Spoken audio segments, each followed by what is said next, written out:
Class 9th chapter 7 next paragraph है the hierarchy of classification of group.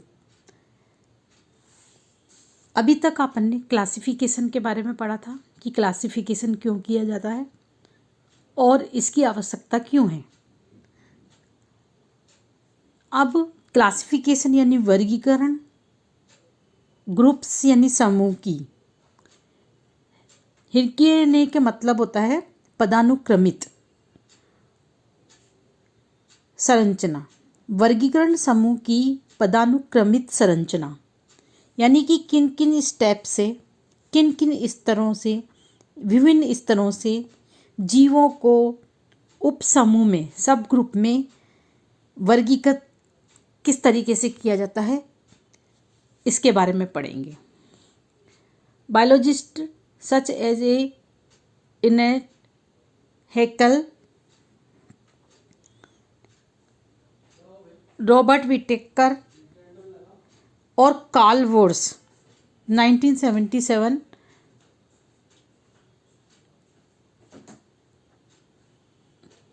have tried to classify all living organisms in broad categories called kingdom. The classification Victor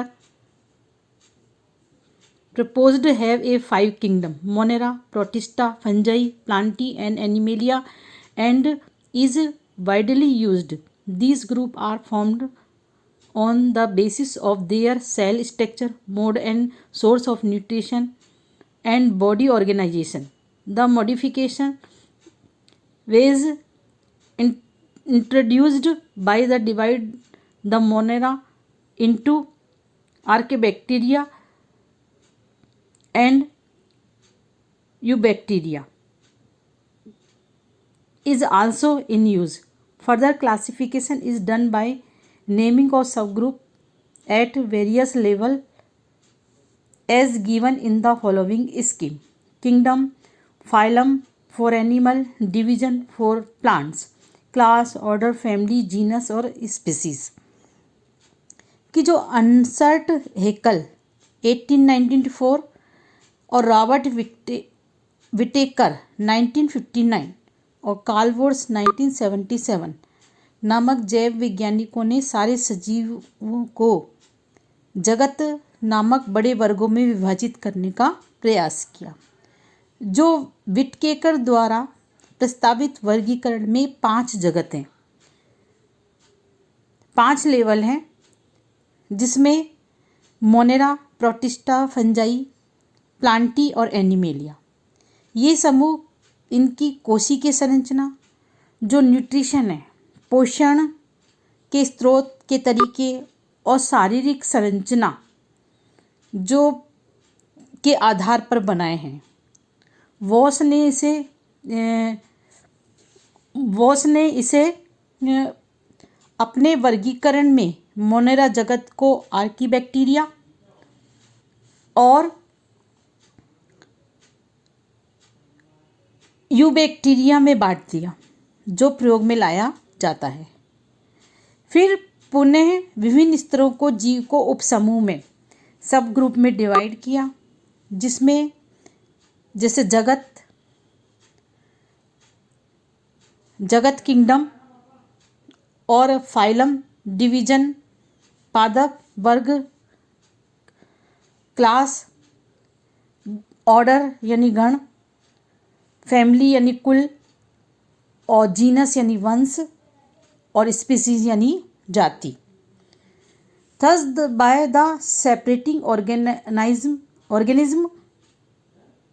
on the basis of hierarchy of characteristics into smaller and smaller group, we arrive at the basis unit of classification, which is the species. So what organism can be said to belong to same species?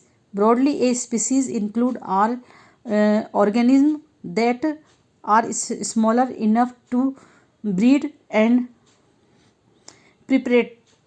The important characters of the 5 kingdoms is Whitaker are as follows कि जो इस वर्गीकरण के पदानुक्रम में जीवों को विभिन्न जो लक्षण हैं, उनके जो कैरेक्टर्स हैं, उनके आधार पर उनको छोटे से छोटे स्मॉलर एंड स्मॉलर ग्रुप यानी कि छोटे से छोटे ग्रुप में बांटते हुए वर्गीकरण की आधारभूत इकाई तक पहुँचते। यूनिट ऑफ क्लासिफिकेशन, वर्गीकरण की आधारभूत जो इकाई है, यूनिट, वहाँ तक पहुँचते। तो वर्गीकरण की आधारभूत जो इकाई है यानी कि जाति, स्पीसीज है, स्पीसीज यानी जाति है। तो अब जीवों को हम एक ही जाति के जीव कहेंगे। एक ही जाति के जो जीवों में बाह्य रूप में काफ़ी समानता होती है, यानी कि जिनमें समानता होती है उनको एक जाति के अंदर यानी कि एक स्पीसीज के अंदर रखेंगे, और तथा वे अपना मतलब रिप्रोडक्शन भी कर सकते हैं, इसमें ब्रीड यानी कि जनन कर सकते हैं। तो विटकर जो है द्वारा प्रस्तुत जो क्लासिफिकेशन को की जो 5 जो विशेषताएं होती हैं वो एक एक के बारे में पढ़ेंगे। जैसे फर्स्ट नंबर पर आपका आता है मोनेरा। मोनेरा ग्रुप में जितने भी आपके बैक्टीरियाज आते हैं, बैक्टीरिया है, एनाबीना है, ये सब आपके मोनेरा ग्रुप में आते हैं। These organisms do not have a defined nucleus or organelles, not do any of them so multicellular body design. On the other hand, they show diversity based on the many other characteristics. Some of them have cell walls while some do not. Of course, having or not having a cell wall has a very different effect on body design. Here from a having or not having a cell wall is a multicellular organism.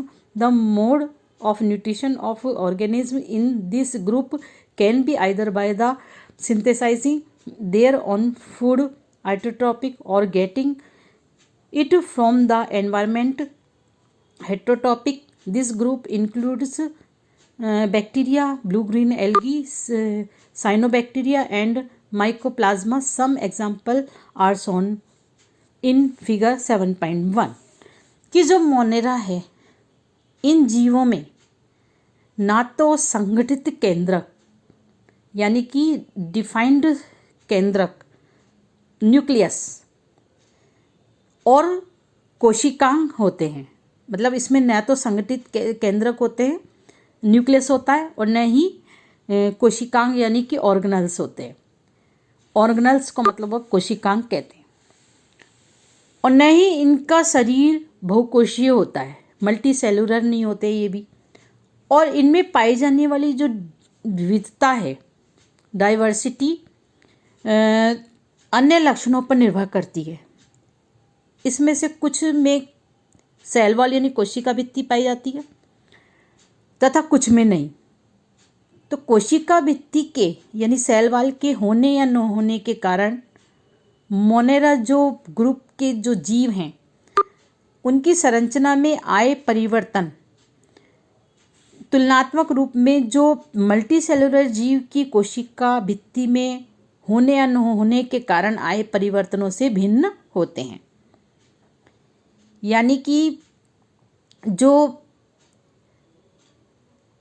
Monera वर्ग के जो जीव हैं उनकी शारीरिक संरचना में जो परिवर्तन आते हैं और बहुकोशीय जीव की जो कोशिका भित्ति के कारण या होने या न होने के कारण जो परिवर्तनों से क्या है वो भिन्न हो सकते हैं। तो न्यूट्रिशन यानी पोषण के स्तर पर ये ऑटोट्रॉपिक यानी स्वपोषी और हेटेरोट्रॉपिक यानी कि विषमपोषी दोनों हो सकते हैं। जैसे कि बैक्टीरिया यानी जीवाणु, ब्लू ग्रीन एल्गी यानी नीली हरी शैवाल, साइनोबैक्टीरिया और माइकोप्लाज्मा।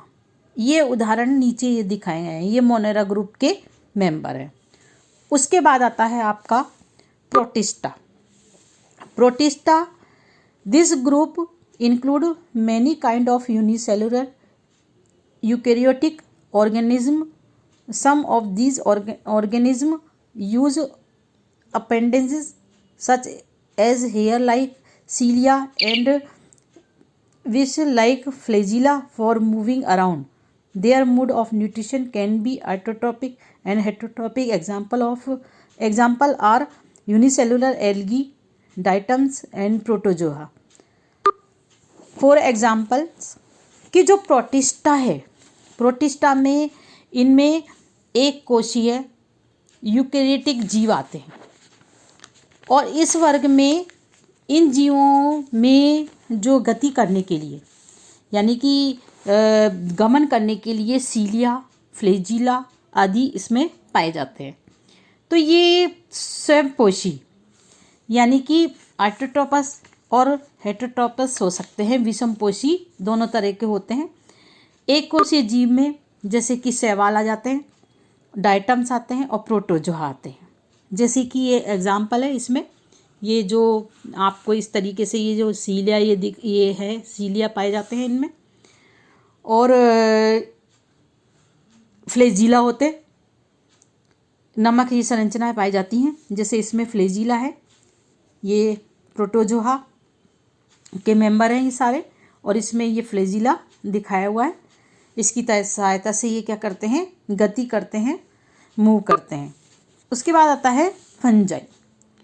जो fungi, these are the heterotrophic eukaryotic organism, they use decaying of genetic material as food and are therefore called saprophytes. Many of them have a capacity. Some fungal species live to permanent maturely depend of relationships with blue-green algae, cyanobacteria. Such relationships are called symbiotic. These symbiotic life forms are called lichen. We have all seen lichen has been slow growing large colored piece of the bark of tree.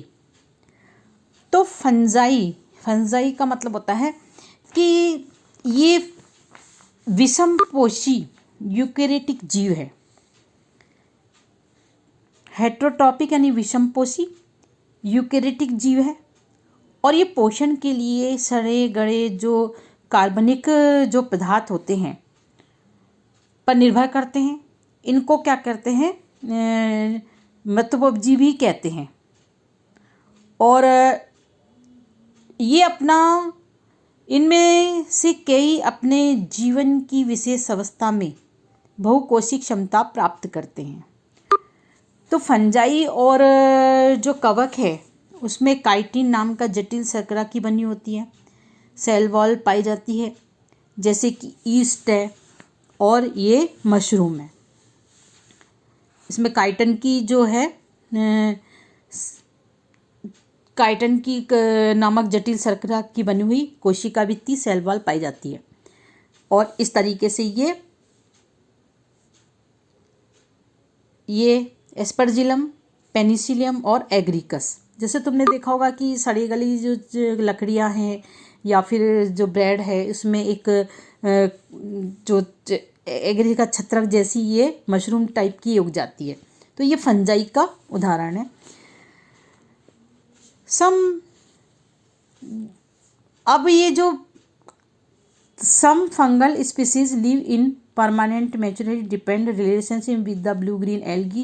Such relationships are symbiotic. There is symbiotic life form to call lichens. We have seen to lichen as the slow growing large colored patches of the bark of tree. कि जो कवकों की कुछ प्रजातियाँ जैसे नीली हरी शैवाल है या फिर ये सब स्थायी अंतर्बंध बनाती हैं जिससे कि क्या है, सहजीविता कहते हैं। और ये सहजीवी जीवों को लाइकेन कहा जाता है, ठीक है। और ये लाइकेन अक्सर पेड़ों की छाल पर रंगीन धब्बों के जो कलर्ड पेचिस यानी कि रंगीन धब्बों के रूप में दिखाई देते हैं। उसके बाद नेक्स्ट आ जाता है plantae. These are the multi cellular eukaryotics with cell wall. They are autotrophs and used to chlorophyll and photosynthesis. Thus, all plants are included in the group. Since plant and animal are most visible from the diversity of life around us, we will look at the subgroup in the category later section 7.4. तो Plantae इस वर्ग में जो कोशिका भित्ति वाले multi cellular eukaryotes यानी कि बहुकोशीय यूकेरियोटिक जीव आते हैं। ये आइटोटॉपस यानी कि स्वयंपोषी होते हैं और फोटोसिंथेसिस प्रकाश संश्लेषण के लिए क्लोरोफिल का उपयोग करते हैं। इस वर्ग में सभी पौधों को रखा गया है। चूँकि पौधे और जंतु सर्वाधिक दृष्टिगोचर होते हैं और इन उपवर्गों की जो है वो हम उसके नेक्स्ट उसमें पढ़ेंगे। तो उसके बाद नेक्स्ट आ जाता है आपका एनिमेलिया। एनिमेलिया जो है वो आपका these are includes all organisms which are the multi cellular eukaryotes without cell wall. They are heterotrophs. Again we will look at the subgroups a little later in the section 7.5 कि जो animalia होते हैं वो आपके इस वर्ग में बहुकोशीय eukaryotic जीव आते हैं। कोशिका भित्ति यानी सेल वॉल इसमें नहीं पाई जाती और सभी जीव हेटरोट्रॉप्स यानी विषमपोषी होते हैं। जैसे कि इस तरीके से जो लाइकेन है इस तरीके से ये दिखाई देते हैं। और अब उसके बाद आता है आपका इस तरीके से अपन ने इसमें प्लांटी, फंजाई, एनिमेलिया, मोनेरा आदि इनके बारे में पढ़ा। अब उसके बाद आता है आपका प्लांटी। प्लांटी में आपके जितने भी जो these are the multi cellular eukaryotes with cell wall. They are autotrophs and use to chlorophyll for photosynthesis. Thus all plant is included in this group since plant and animal are most visible from of the diversity of life around us. We will look at the subgroups in the category later section 7.4 कि जो Plantae है तो Plantae यानी कि पौधों के प्रथम स्तर का जो वर्गीकरण है इन तथ्यों के आधार पर करते हैं कि जो पादप है वह पूर्ण रूप से विकसित है, विभेदित है या नहीं, और शरीर में जल अन्य पदार्थों का सेवन करने वाले विभिन्न जो टिश्यूज़ हैं वो की उपस्थिति के आधार पर होता है। वर्गीकरण प्रक्रिया के अंतर्गत देखा गया है कि पौधों में बीज धारक की जो संरचना है या नहीं, और बीज फल के अंदर विकसित हैं या नहीं। इस तरीके से अब ये प्लांटी जो है आपका बताया था कि जो प्लांटी का स्तर मतलब उसमें बीज प्लांट के अंदर बीज है या नहीं, जो बीज की क्षमता है या नहीं, बीज फल के अंदर विकसित है या नहीं, इसके आधार पर इनका प्लांटी का या पौधों का वर्गीकरण किया जाता है। तो अब अभी तक अपन ने ये जो वर्गीकरण के 5 किंगडम ऑफ क्लासिफिकेशन पढ़ा। तो इस चार्ट के अनुसार देखो कि ये ऑर्गेनिज्म यानी कि जीवधारियों को 2 भागों में बांटा, प्रोकैरियोटिक और यूकेरियोट्स। प्रोकैरियोटिक में भी यूनिसेलुलर और मल्टीसेलुलर होते, यानी एक कोशीय और बहुकोशीय।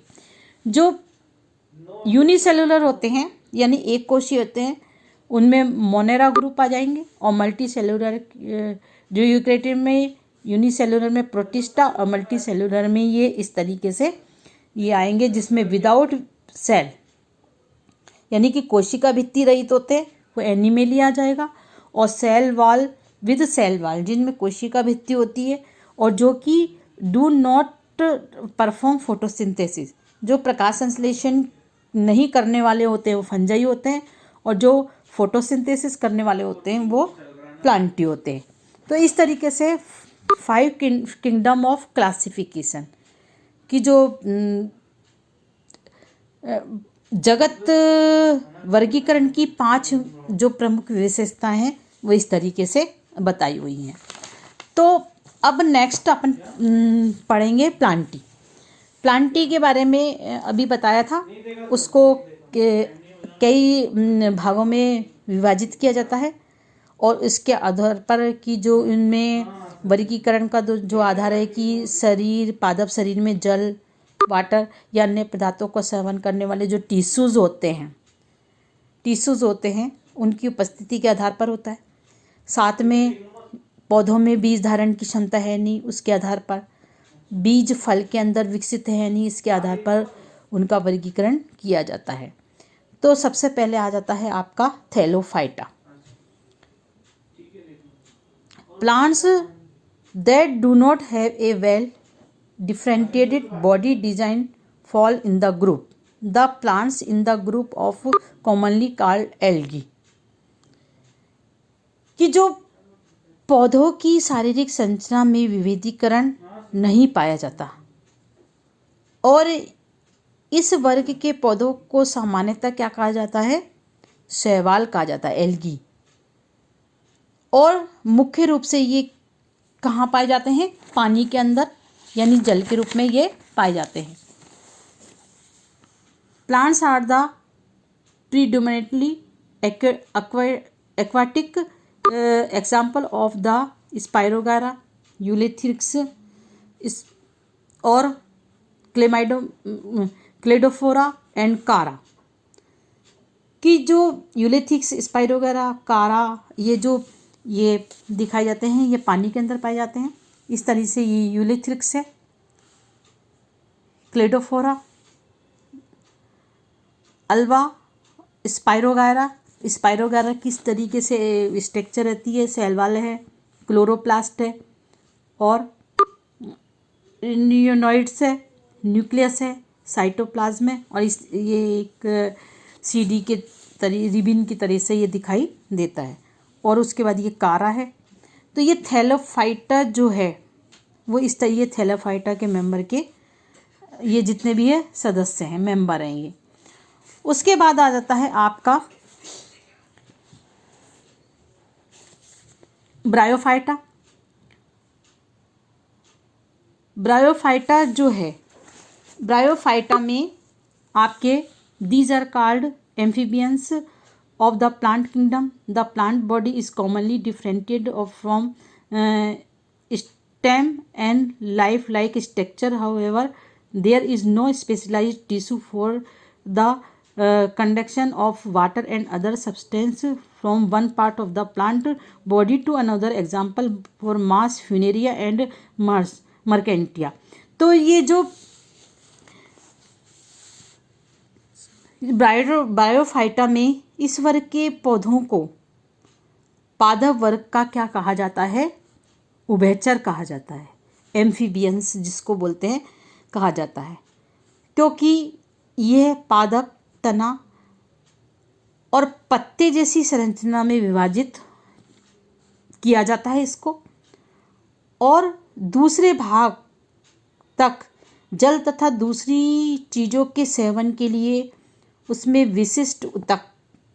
विशिष्ट जो स्पेशल जो टिश्यूज़ हैं वो नहीं पाए जाते हैं। जैसे मॉस है, फ्यूनेरिया है, मार्केंशिया है, ये आपके ब्रायोफाइटा के अंतर्गत आते हैं। उसके बाद आता है आपका pteridophyta.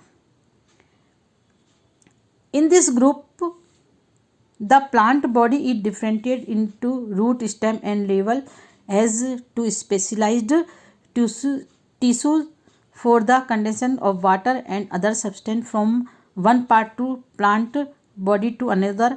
Some example are the Marsilea, ferns and horsetail. कि इस वर्ग के पौधों का शरीर जड़ यानी रूट, स्टेम और लीफ में विभाजित होता है। शरीर के एक भाग से दूसरे भाग तक जाने के लिए जल तथा अन्य पदार्थों के सेवन के लिए उसमें कंडेंसेशन टिश्यू यानी स्पेशलाइज्ड टिश्यू यानी कि सेवन तक पाए जाते हैं, जैसे मार्शेलिया, फर्न, हॉर्सटेल आदि। The Thallophyta and Bryophytes and the Pteridophytes have naked embryo that are the called spores and reproductive organ of the plant. In all these three groups are very inconspicuous and they are therefore called to cytogames of those with the hidden reproductive organ. कि Thallophyta, bryophyta और pteridophyta में necked जो एम्ब्रो है, भ्रूण पाए जाते हैं, जिन्हें स्पोर्स यानी बीजाणु कहते हैं। और ये तीन समूह में पौधों में जननांग जो है इनके रिप्रोडक्टिव ऑर्गन्स अप्रत्यक्ष होते हैं। इनमें बीज उत्पन्न करने की क्षमता नहीं होती है। इसको अतः ये क्या कहलाते हैं? कैप्टोगैम कहलाते हैं। तो इस तरीके से ये आपका फर्न और ये मार्शेला। उसके बाद on the other hand plant with the well differentiated reproductive tissue that is ultimately make seed are called phanerogames. Seed are the result of the reproductive process. They consist of the embryo along with the stored food which serve for the initial growth of the embryo during germination. The group of further classified based of whether the seed are naked or enclosed in fruits given us two groups gymnosperm and angiosperm। कि जो दूसरी ओर वे पौधे जिनके जनक उतक पूर्ण विकसित और विभाजित होते हैं तथा जनन प्रक्रिया के पश्चात क्या करते हैं? रिप्रोडक्शन के पश्चात क्या करते हैं? बीज उत्पन्न करते हैं, फेनेरोगैम कहलाते हैं। तो बीज के अंदर भ्रूण के साथ यानी एम्ब्रो के साथ संचित खाद्य पदार्थ होता है, जिसके कारण जो एम्ब्रो है, भ्रूण है, वो प्रारंभिक विकास या अंकुरण का समय होता है। बीज की अवस्था के आधार पर इस वर्ग के पौधों को पुनः दो भागों में विभाजित करते हैं। बीज की जो अवस्था होती है उसके अनुसार इनको दो भागों में विभाजित करते हैं, दो जिम्नोस्पर्म और एंजियोस्पर्म। तो जिम्नोस्पर्म यानी कि नग्न बीज उत्पन्न करने वाले पौधे, नेक्ड बीज जिसमें होते हैं, और एंजियोस्पर्म यानी कि फल के अंदर बीज उत्पन्न करने वाले पौधे होते हैं। ओके।